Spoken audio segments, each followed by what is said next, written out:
Hey, it's Christina. Thanks for joining us, and welcome to The Squeeze.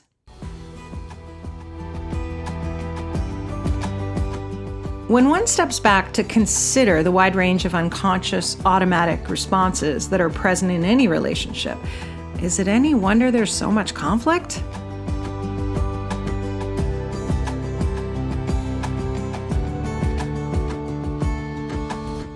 Welcome.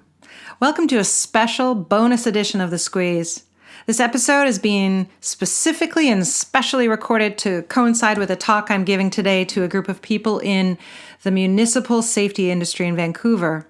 These are the folks who are responsible for your safety and well-being in the workplace, and the topic today is an important one for them and for anyone listening. I hope you enjoy this bonus episode. And hey, a shout out to all of you who are working to keep the rest of us safe. Thank you for that.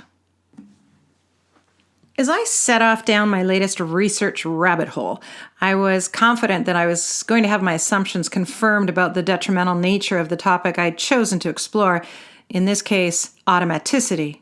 I figured that whatever I read would reflect my previously held convictions about the negative impact of automaticity on conscious engagement and interactions with others. It's commonplace in my facilitated sessions, after all, for me to make reference to the concept in terms of the negative impact it can have on relationships. Those times when we're not quite there, not quite tuned in to whoever is sitting across from us speaking, nodding, but not really listening.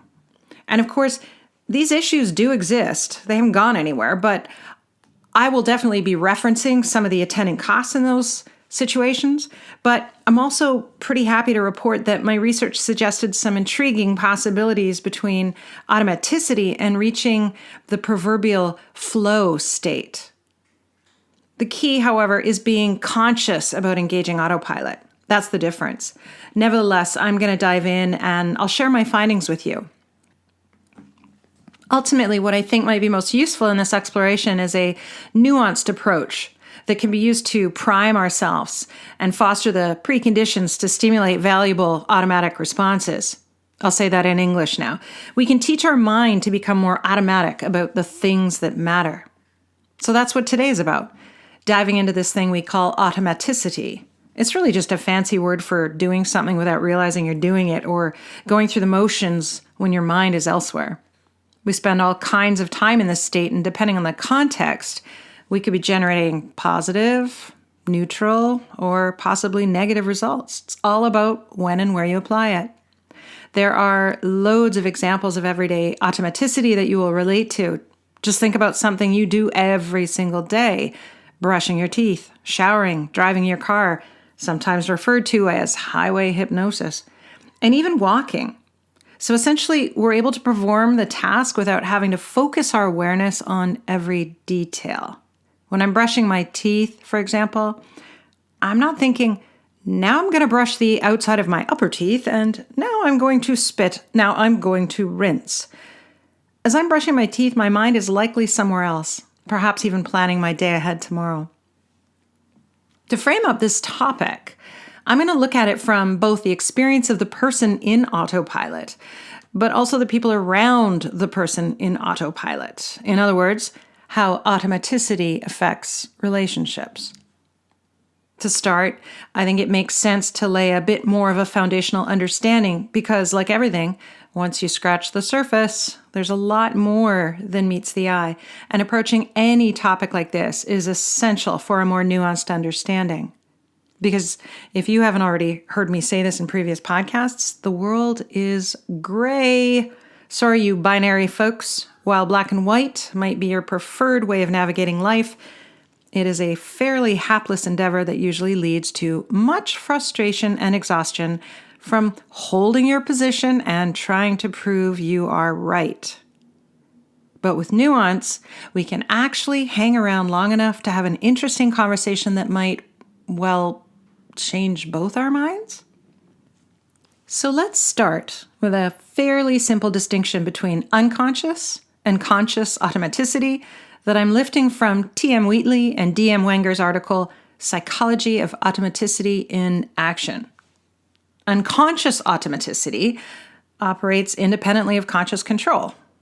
Okay, sure, sounds obvious. Unconscious automaticity is primed by an environmental stimulus that biases our response. In other words, the stimulus leads us to behave in a certain way. And remember, this is all outside of our conscious awareness. A stimulus could be anything from a facial expression, think furrowed brow, to Brussels sprouts, think stinky smell, or to a horror movie, think guy standing behind the babysitter. Our responses to all of these situations are automatic. In the first scenario, we may automatically ask, what's wrong? With the Brussels sprouts, we may automatically wrinkle our nose or roll our eyes. And in the horror movie example, we may automatically flinch. Okay, pretty straightforward, right? Well, sure. As long as the stimulus is something more, shall we say, benign. The challenges, however, start when the stimulus is a little more controversial in nature, less politically correct, or at the very least, considerate of difference. What if the stimulus is an elderly person, for instance, and your automatic response is to start speaking in a kind of high-pitched, patronizing sounding voice? This could be problematic for pretty obvious reasons. Or what if the stimulus is someone crying? This is a super common stimulus, by the way, and you respond with anxiety and find yourself breaking the land speed record to get a box of Kleenex, whether the other person wants them or not. And what if the stimulus is someone's race, or gender, or sexual orientation, or socioeconomic status, and your responses are not, how shall I say, edifying? Are you starting to see the inherent challenges with unconscious automaticity? Have you already thought of the word stereotype yet? Because I have. And if you have too, we're on the right track. We're certainly in the same unconscious neighborhood anyway. Stereotyping is a form of automaticity that exists at an unconscious level, directing our behavior according to however the stimulus was primed. In other words, the kind of messaging or experiences we receive in early childhood about the particular stimulus in question. And of course, stereotyping is just painting everyone in the group with the same brush. Wheatley and Wenger argue, quote, much of our behavior in social life is unconsciously automatic. We respond automatically and unthinkingly to facial expressions, body gestures, etc., end quote. When one steps back to consider the wide range of unconscious automatic responses that are present in any relationship, is it any wonder there's so much conflict? Or so much energy spent sweeping said conflict under the rug? Take your pick. But it turns out that Wheatley and Wenger offer us some reassurance as well. Namely, that if we have the time, the inclination, and the ability, we can consciously correct those reactions, which is great news. Of course, the opposite is also true, and I think there are probably legions of blissfully ignorant folks wandering around unaware of the havoc they may be wreaking. But let's just put a pin in that for a moment and shift over to conscious automaticity. When we're consciously automatic, as I've already covered in my opening gamut, we know what we're doing as we're doing it. Driving, showering, etc. There's no need to think about it after we've launched it. I turn the key in the ignition and off I go to work. I arrive and often have no recollection of the drive. That's what I meant earlier when I used the phrase, I don't know if you heard it, highway hypnosis. No commentary is needed throughout when we are consciously automatic. Conscious automaticity forms from significant repetition. Think driving lessons. But it goes beyond to a place of automatic activation of norms in the larger world around us. Not that this isn't the case with driving, it's just less pronounced. So it turns out that just from living, we learn what is likely to happen in the situations we experience, from the grocery store to the airport security lineup to a rock concert, and how we need to behave in order to uphold a pattern. Automatic norms are activated when we've learned the proper assumption of the situation. Imagine life without conscious automaticity for a second. Every situation would start to feel like the Wild West. Imagine someone coming and standing right next to you at the ATM. Imagine deciding to hand your money to the checkout clerk at the grocery store when you first walk in the door. Imagine if everyone just left their cars in the middle of the road or on the curb or front lawn. Imagine climbing up on a stage at a rock concert. No, wait, forget that last one. The point is that by engaging in willing automatic behavior, we make the world a smoother place for everyone. The grocery carts, they're where we expect to find them. People stay politely back when we're taking money from an ATM. And we start undressing, taking our shoes off anyway, before we walk through security scanners at the airport, and life is good. Because life is made up of a series of social contracts that we agree to in return for a level of predictability and security. I love Wheatley and Wenger's description of this process. Quote, "A chunking together of former stray details into a fluid sequence that can be set off with only a brief conscious thought, rather than a continuing commentary of them," end quote.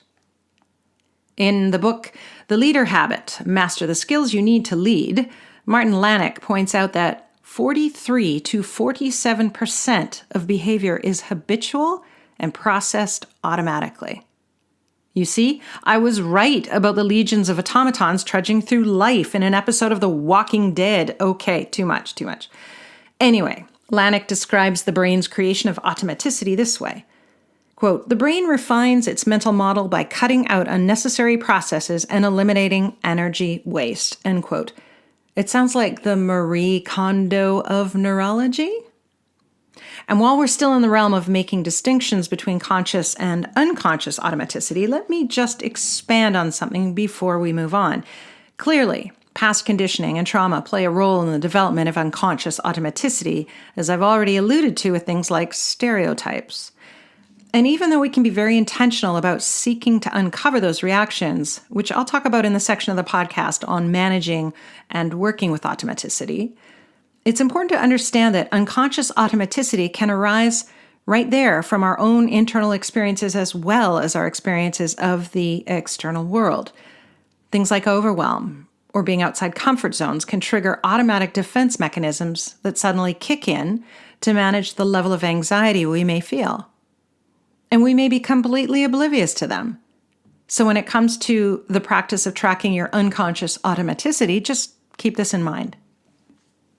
I've already talked about unconscious and conscious automaticity, but I also want to point to something a little more subtle that seems to inhabit the space between conscious and unconscious. From her book, Saying What's Real, author Susan Campbell describes something called the unconscious intent to control. The reason I refer to it as living somewhere between conscious and unconscious is that it can be fairly easy to notice when you're engaging this way. And by virtue, once you notice it, the steps to shifting it become clear, unlike some of the deeper and resistant stimuli from our past conditioning. As well, the results can be extremely profound and very worth our efforts to change. Campbell offers us a few scenarios that reflect a level of relational automaticity that I think exacts a big toll, certainly on the degree of trust and connection we experience, and that affects our relationships and our partnerships. As I list a few scenarios, ask yourself if you've experienced any of these examples, and if so, what might be behind your willing and somewhat unconscious automaticity to do and say these things? What might be at stake for you?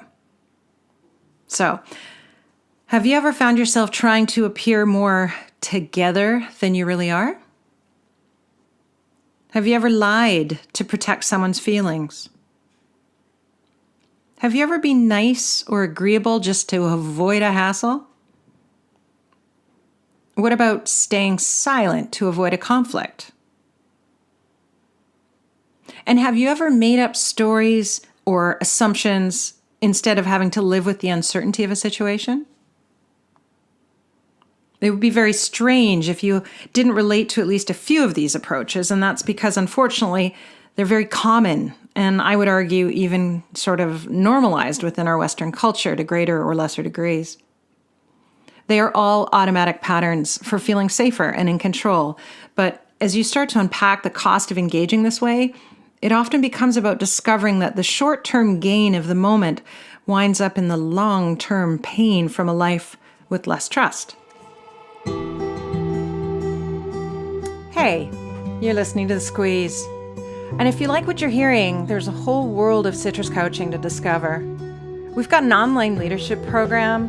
It's called Citrus U, and it features those 3 key tools you need to be a better leader, well, to be a better human. We also have a number of mini learning bundles that you can get into, and there's plenty more. If you're interested, you can follow us on Instagram or check out our website at www.citruscoaching.com. And the show resumes now. So, we've already covered some of the territory of the pros and cons somewhat implicitly in this episode. I think that being more explicit can provide you with more motivation, frankly, to tackle any of the shifts that you may want to make. It's probably that some of your conscious automaticity is actually costing you. And if you become more aware of that fact, it could be somewhat disconcerting, but also somewhat motivating. So I'm going to start with the pros first. So what exactly does one get out of the many, many conscious automatic patterns that we participate in? I'm talking about things, remember, like brushing our teeth or unloading the dishwasher or even something like locking the doors at night. Some are obvious in that automaticity can be incredibly efficient from an energetic point of view. The tasks I'm referencing require minimal attention, and then, of course, our mind is freed up to focus elsewhere. And while it could sound like I'm encouraging you to multitask, which if you listen to my earlier podcast on time management, you're probably thinking, wait, hang on, didn't she just debunk multitasking? Well, yes, I did. And while automaticity shares some territory with multitasking, or let's, say that it's more accurately to call it task shifting, there are also some key differences that are worth unpacking. So, conscious automaticity, it's kind of like starting a washing machine cycle. Like once you push start, guess what? You can walk away and the machine just does its thing. You can look at emails or vacuum or take the dog for a walk or whatever. There's no degradation to the quality of the wash cycle without you there watching the socks and underwear go round and round in their bubbly little universe beyond the little glass window. Must be like looking out the portholes on the ISS. Sorry, I'm back. But, and this is a very important but, if driving or other higher risk activities is the conscious automaticity that we're talking about, by their very nature, there are simply greater risks if any of your mental capacity is busy being tied up elsewhere. It's not like you're risking your life if you try to write an email in your head while brushing your teeth. But with driving, there is a real methodology behind something like the campaign to decrease distracted driving. We already know that the more you split your focus across multiple activities, the greater the likelihood of errors. All I'm saying is, think about what those actual errors might mean in terms of real-world impact. It is true that your washing machine could overflow, and if you weren't there watching, well, you'd have more water to clean up. But the actuarial tables barely note the risk because it's not that likely. Okay, back to a few more pros of automaticity. While engaging in automatic functions, we don't need to consciously guide or monitor ourselves, which actually allows us to get things done fast. In some cases, we can actually increase our accuracy through conscious automaticity, and this probably sounds a bit counterintuitive, but have you ever had an experience where too much thinking actually throws you off? And by the way, this is a bit of a foreshadow to the potential relationship between automaticity and flow, which I'm kind of excited to expand on a bit later in the episode. And finally, we may experience a useful kind of immunity to environmental stressors when we're in automaticity. And this just means that I may be kind of blissfully unaware of the angst everyone around me is experiencing over the recent announcement of a high-profile termination because I'm kind of lost in autopilot cleaning up digital files on my computer or something like that. What about the cons? Yeah, there's several. Not all that surprising to me because I've seen many of these in action. It's why I was so certain at the outset of this episode that the research would confirm my earlier convictions about the negative impact of automaticity. I just wasn't prepared for the aforementioned pros. When we learn things well enough to do them automatically, it's such a slippery slope to inflexible positionality. These automatic habits can and do make us more rigid and less able to pivot if people or situations require it. For example, if we learn to drive in a truck and now we own an 8-cylinder Ford F-150, we may be reticent to abandon our preferred vehicle even though the gas prices mean we're paying 3 times as much a month. Or if we've been a disciplined keto eater for so long that we don't know what to do with ourselves when our doctor contacts us because our cholesterol tests are off the charts. This is when we start leaning into the territory of routines for their own sake, or comfort zones, we could call them that. A LinkedIn article that was entitled The Thinking Trap points out that, quote, automaticity means thinking about things the same way, which then becomes our default, end quote. By extension, it's pretty easy to see how this bottlenecks innovation.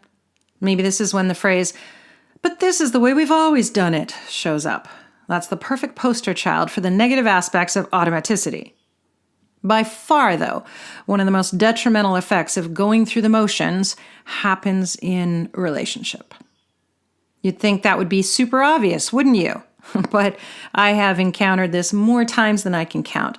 I really should try and calculate how much money I've charged organizations over the years to come in and help untangle this very harmful dynamic. You know how organizations are always so concerned about the bottom line? Well, maybe, just maybe, if I show them all my past invoices, the powers that be would sink more dollars upstream to actually empower leaders to sidestep traps like this before they get stuck in them. Okay, enough. I'm digressing. Though I think it's relevant. In automatic partnerships, nothing new is ever really learned about one another, which usually translates to not really listening to one another, and then it's just a slip and slide to not really respecting one another. Trust, of course, languishes by the sidelines, and partnership dies of yawn, boredom. Overall, we risk living more by default than by design. And then when the waiter asks, "How's your meal?" we say, "Fine," mindlessly, without realizing that just a moment ago I was complaining to my dinner companion about how bland my salad was. So this seems like a good place to pivot and start focusing on how we work with and manage automaticity, because there will be times when we want to intentionally pause or disconnect our autopilot. And times, believe it or not, when we may actually want to amp it up. It all just depends on what result we're going for. To start, let's say that at this point in the episode, you may be starting to realize that perhaps you are going through the motions a little more than you'd like in your relationships and work partnerships. Perhaps you're even coming to the conclusion that even though automaticity feels like the easiest thing in the moment, because who has time after all, when you look at the longer game you're playing, you kind of can't ignore some of the concerns that I talked about during the cons section of the episode, namely that your workplace partnerships are yawn, boring and uninspired, and maybe you're receptive to the notion that you can actually do something to shake things up in a more positive direction. Well, if any of that is true, the next part is for you, and that wasn't the start of a little rhyming poem. Awareness is, of course, the first order of business in this process, because what we can't see, we certainly can't change. So then how does one pause automaticity when one discovers they are in the middle of it? The temptation here is to look for an effortless answer. You know, the ones that are easily digestible in this moment, leaving a nice flavor in your mouth, but the second you try to replicate them in the real world, they wither and die because they lack real-life substance. I am not going to give you an oversimplified process here. You don't need another 5 steps for anything. Which brings up an interesting insight that is going to cause me to become tangential for a moment. How many of us are really serious about putting effort into anything to do with enlightening ourselves these days? How many of us are just listening for entertainment value or the distraction from something we should be doing, but would rather not do? How many of us are actually listening to a podcast on automaticity while inhabiting automaticity? Alert the newspapers! I think I may have uncovered a story. Conspiracy theory uncovered. Think self-help is on the rise? Think again. A According to one witness, quote, "When people see you reading books, listening to podcasts, and attending seminars, they think, 'Oh, look at this guy improving himself.' They respect you for it, which feels nice. But I'm not actually working at any of it, which is nice too. I'd call that a win-win, wouldn't you?" Okay, try something with me. In this moment, take a look around your life, your work, your home, all of it. From this vantage point, where are the places you are more likely to apply automaticity? With very few exceptions, most people don't even think of themselves as applying anything. They're just doing something they've done countless times before without thinking about it, and for the most part, that's fine. What we're after here are the places where doing something automatically could be problematic. If you're sitting there racking your brains, consider what you might think of as routines. You're going to discover very quickly that a lot of your life falls into this category, and that in and of itself can be a bit depressing. After all, we're not robots. But don't panic just yet, because as I've already mentioned, a certain amount of automaticity really does make life smoother, and there are a lot of repetitive tasks to being alive. I'm certainly not going to suggest you imbue all of these with conscious awareness, with the caveat that if you were at a Buddhist retreat center right now, this is precisely what I'd be asking you to do. But that's another story. Let's not bite off more than we can chew here. Sift quickly through those teeth brushing, driving to work, chopping wood, and carrying water kind of tasks. We're after something different. Look more closely at the people you work with. Picture the faces of the people you interact with most on a daily basis. The types of interactions and conversations that are most quote-unquote normal. Does automaticity live here? Do you see any going through the motions? If you answer no, I don't believe you. But again, don't panic, because at least now we know where you need to direct your efforts to pause automaticity, and I suspect we're in the vicinity. Okay, now for this practice.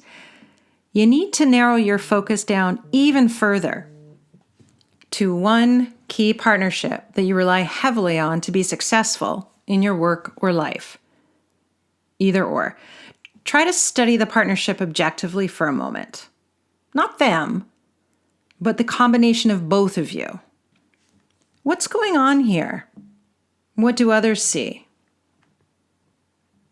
Is this one of those partnerships that falls in the category I referenced earlier, as in nothing new is ever really learned about one another, no one is really listening deeply to one another, and maybe it's worse, no one is really respecting one another?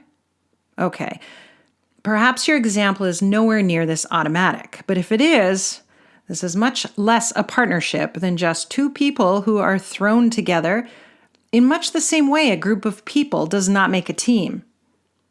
But the good news is that no matter where you would rate your partnership, helping it to thrive again doesn't actually take that much effort. It's just that the effort it does take may seem strange. I'm working with a couple of different workplace partnerships right now, and in both cases, I see a mutual foundation of respect, and that in itself is a real treat. And both partnerships will benefit exponentially just by becoming more explicit about how they interact, which is very different from the content of their conversations. And that's where we're off to next. Pausing your automaticity in partnerships like the ones I've just referenced can be a powerful first step in fostering conditions for a more robust partnership. And by the way, while we're on the subject of partnership, I'm going to borrow Barry Oshry's definition of partnership because I've been working with it for many years now, and I think it deftly sidesteps the common conflation that some leaders make about the importance of friendship and liking the other person. I'm not saying those aren't nice things to have, but does a successful partnership rest on that? Here's the definition of partnership. Two or more people jointly committed to the success of whatever endeavor they're engaged in. You see, the critical focus is on joint commitment to the success of the endeavor. And you don't need to like one another to work that way. It's nice, but you don't have to. In this definition, both parties share a common vision. They're striving for the same outcome. And when that's the case, it's often easier to overlook some of the peskier frustrations that we may experience around different styles. In fact, it's quite possible we may come to appreciate those differences precisely because of how useful a well-rounded approach can be to succeeding at whatever endeavor we're focused on. So, here's the million-dollar question. How in the world do you pause your automaticity in partnership? Ready? Simply wake up and be present. Start with a connection conversation first. One that allows you to relax and actually feel your toes. Remember those things on the end of your feet? Talk about something that jazzes you. Your values, successes, whatever it is. Find the present moment and try having a meeting from this place. Doing this will give you fresh eyes and new ideas. Go one step further. Create an agreement with your partner to hold one another accountable to staying present and grounded so they can help you notice when you start sliding into autopilot and vice versa. And simultaneously, don't put a lot of pressure on yourself to stay present. Because, of course, it's not always that easy to withstand those old patterned responses. Just pay attention to the quality of your discussions and meetings from this place. I think you're going to find that it becomes very difficult to do things like nod when you're not really listening or going along with their cockamamie idea just to be agreeable. That kind of automaticity will hang around for a while until you've built a new habit of presence with one another.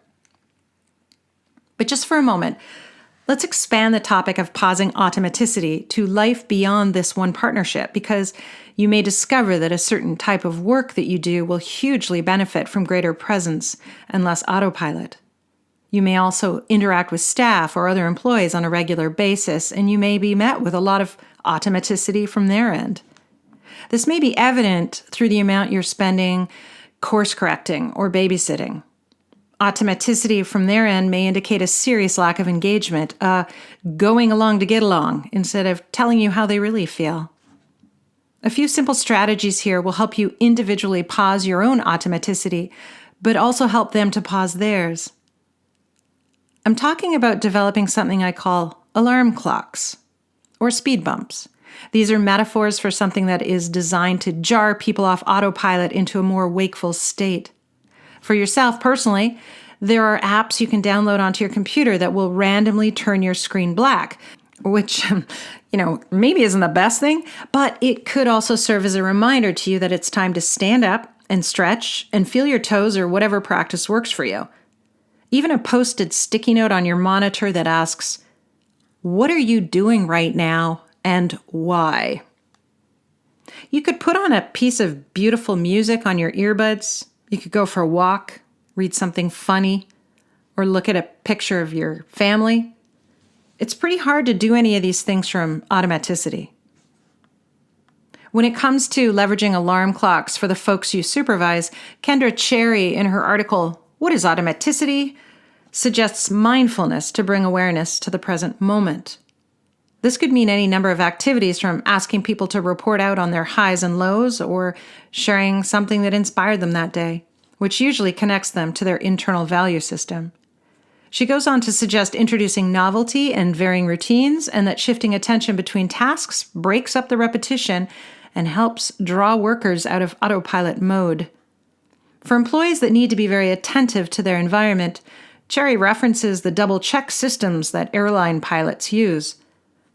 This approach engages multiple biological systems, such as reading an item out loud, that's the auditory, visually checking each item, sight, and then physically touching each control or sensor, and that's touch. This might sound odd until you couch it in a context that is more relevant to your environment or industry. For employees who are responsible for workplace safety, for instance, this double-check system could be adapted for relevant safety equipment. The point here is to minimize risk by helping people disconnect from their autopilot. One last technique I will share for disconnecting your autopilot comes from The 5-Second Rule, a book published in 2017. Author Mel Robbins argues that the moment you have an instinct to act on a goal, you must push yourself to move within 5 seconds or your brain will kill it. In other words, if an idea occurs to you through the fog of automaticity or autopilot, act on it within 5 seconds or your brain will simply yank you back into autopilot, and the opportunity? Gone for good. I'd like to report that I've tried this technique multiple times and in multiple situations, and by Jove, I think she's really onto something.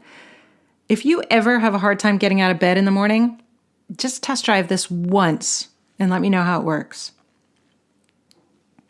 All of what I have just covered has been about pausing autopilot or dampening it down. But are there any situations where you may want to amplify it? This is where it gets interesting, and this was referenced at the beginning of the episode when I discussed the potential connection between automaticity and the peak performance of a state of flow. Flow, by the way, is defined in the literature as a state of optimal performance, denoted by smooth and accurate performance with an acute absorption in the task to the point that time disassociates and dissociative tendencies, end quote. One study demonstrated that people were 500% more productive in flow state, which makes flow a very interesting topic for people interested in high performance. A researcher with a name that I'm not even going to try to pronounce, I'll put it in the show notes, developed a flow state model where the x-axis is equal to the skill level and the y-axis is equal to the challenge level. If someone has more skill than challenge, they're facing relaxation, boredom, and eventually even apathy. But when the challenge exceeds the skill level, anxiety and worry occur. However, when there's a high level of challenge and a high level of skill, the flow state is more likely to occur. But, of course, this is only part of the story. So what does automaticity have to do with any of this? In the U.S. Army Research Institute for Behavioral and Social Sciences paper entitled An Overview of Automaticity and Implications for Training the Thinking Process, authors Hold and Rainey quote a research study by Masters who writes, quote, "We found that experts who fail under pressure would often report that they are too aware of what they are doing," end quote. To my ears, this sure sounds like self-consciousness. Is this a case of too much thinking about how to swing the club instead of just swinging the club? Makes me think of a funny little story called The Centipede's Dilemma. In it, a toad manages to immobilize a centipede simply by asking it how it walks. The centipede, who's normally unconscious in its locomotion, becomes thoroughly interrupted by trying to consciously reflect on the fact, and through doing so, becomes unable to move. Can you relate? The researchers go on to describe how high awareness can actually get in the way. Quote, "Many rules that the performer has accumulated in becoming an expert will be reinvested in the skill, disrupting its automaticity," end quote. The rules that the research is referring to are all the bits and pieces of information that are absorbed during time spent in the initial learning curve of whatever it is we're trying to learn. Of course, all of those bits and pieces are necessary as we're developing the skill, but assuming we've now learned that skill to some level of mastery, and this of course is key, being conscious of said rules while engaging in the skill becomes problematic. The researchers noted this exact thing in reverse. Quote, "Efficient movement patterns developed despite the fact that learners were unable to comprehend any conscious knowledge or rules about what they were doing," end quote. Essentially, you are able to swing the club, and this assumes we're referring to somewhat of a masterful swing, because of course anyone can swing a club, even when you're not consciously thinking about what you're doing. They go on, quote, "Performance of implicit learning groups improved under stress," end quote. This means that even though there was a stress element in play, and this could be from, say, fans watching the match or television cameras, people who were engaged in the skill, that was referred to as the efficient movement patterns, that would be like the golf swing, without conscious knowledge about the rules as they were carrying it out, actually got better in spite of the stress. The positive impact of automaticity on their performance in this case seems to have acted like a cocoon, kind of filtering out all the external noises. It reminds me of that older movie entitled The Legend of Bagger Vance. This was Will Smith before hitting people became his thing. I'm just kidding. Sorry. So stepping away from golf for a second, do you like to read? If so, then you probably already intuitively sense how automaticity reduces attentional demands to allow you to enjoy the experience of the story in a kind of flow state. I suppose this also depends on the book. We've probably all had that experience of being utterly lost in the pages of a novel, racing toward the finish while simultaneously resisting the end. That kind of experience relies on expert-level performance that has no conscious knowledge of all the bits and pieces of your original reading learning curve. You're not thinking about the letters of the alphabet. You're not sounding words out in your head. You're not pausing to look up the meaning of words you don't understand. Okay, fine. In some cases, you might be, depending on what you're reading. But the whole flow state of reading wouldn't be possible without automaticity. Because it's automaticity that allows you to experience what you're reading and not get stuck in the mechanics of how you're reading. Okay, I noticed that what started out as a shorter bonus episode has quickly morphed into something much larger. Thank God for podcasts. So let's do a quick recap here.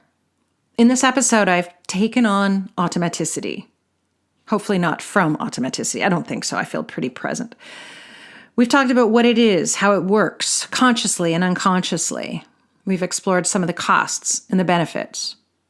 The really big costs of automaticity are, of course, felt in relationship, and conversely, this is where you can make the biggest difference just by pausing or disconnecting your autopilot. And I shared some techniques for how to do that. If we don't wake up to how much our life is spent in automaticity, and remember, by some estimates, that was between 43 and 47%, holy cow, we risk living by default, not design. And if that's working for you, hey, knock yourself out. But for most of us, this is actually a far cry from the level of aliveness and connection that we actually crave. So do something about it, will ya? Lastly, and kind of as a bonus, I dipped my big toe into the pool of the proverbial flow state, searching for answers about how amplified automaticity in certain situations can have a startlingly positive effect on performance. Admittedly, there is much more here to unpack, and perhaps I'll do a full episode on this down the road. Who knows? In any case, I want to leave you with a few quotes about automaticity.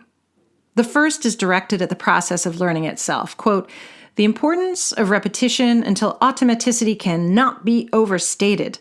Repetition is the key to everything." End quote. That's John Wooden. Now, it's really important that you clarify the context of this quote before using it all over the place. Can you imagine handing that to a newly married couple? It's like, not good. Okay, how about this one? Quote, "The automaticity of everything is the beauty of life." End quote. Sri Amma Bhagavan. When you think of these words, imagine a bird perched on a tree branch in the forest. Automaticity in nature. And here's a nice one to end on, quote, "It's only when you wake up that you notice you were sleeping." End quote. I hope that this episode has acted as something of a wake-up for you, but like not in a shrill alarm clock kind of way, but more like you fell asleep in a hammock on a summer afternoon and a little ripple of breeze stirs a stray hair on your face and you open your eyes and look around at all the beauty that surrounds you. Until next time.